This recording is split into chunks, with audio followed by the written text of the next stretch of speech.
મારું નામ રાજેશ્વર બ્રહ્મભટ્ટ ભારતીય છે, કર્જા મુક્તિ અભિયાન ગુજરાત પ્રભારી। શું કહેશો? આપની સામે ઓડિયો આવ્યો છે, શું વિશે? ઓડિયોમાં છે કે સુરતમાં એક પ્રાઇવેટ બેંક છે, સ્ટાર ફાઇનાન્સ છે, એના મેનેજરે એક કસ્ટમર હતા, એમને એવું કહેવામાં આવ્યું જેની લોન બાકી હતી, 3-4 હપ્તા નહીં ભરી શક્યો હોય વ્યક્તિ, તો એને એવું કહેવામાં આવ્યું કે તમે સુસાઇડ કરી લો, આત્મહત્યા કરી લો, ઝેર પીને દવા પીને મરી જાઓ અને એનું ડેથ સર્ટિફિકેટ અમારા સુધી પહોંચાડો, અમે ઇન્સ્યોરન્સ કંપની પાસેથી તમારા પૈસા વસૂલ કરી લઈશું।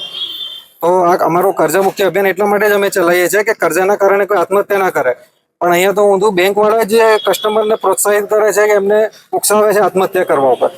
ખાસ તો સુરત ગૃહમંત્રીનું હોમ ટાઉન કહેવાય, તો તેની પર કઈ રીતના એક્શન લેવા હતી?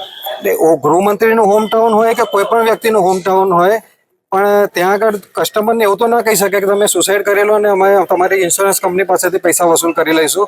તો એક ગંભીર વાત છે, સરકારે પણ આની પર ધ્યાન લેવું જોઈએ અને બેંકોને કહેવું જોઈએ કે કોઈને આવી રીતે જબરન વસૂલી ના કરવી જોઈએ। જેમ કે આરબીઆઈનો નિયમ પણ છે ના કરવી જોઈએ, તો પણ એ લોકો બેંકવાળા નિયમની બહાર જઈને કરે છે।